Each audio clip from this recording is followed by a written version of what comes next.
How to transfer money from Greenlight to Cash App. So for this, we will need to connect Greenlight and Cash App. So simply click on your profile icon in the top right corner.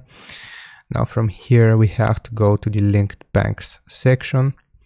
Select this option to link a debit card. And here's where you will type out your Greenlight debit card information.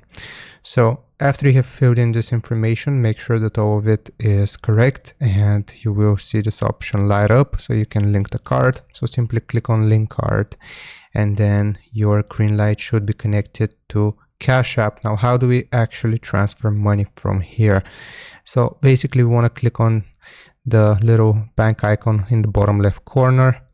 And here we can either add cash or cash out. So if we want to send our money from Cash App to Greenlight, then we have to select this cash out option. And I'm just going to show you what it looks like by pressing on add cash, as I currently don't have any balance here. So if you want to send your money from Cash App to Greenlight, then what you have to do is select the amount right here. So let's do $100. Click on add 100. And then if your cards are linked, then you will see this option to continue and it will send the amount that we selected to your Greenlight account. So hope this helps. Don't forget to like and sub, and I'll see you next time.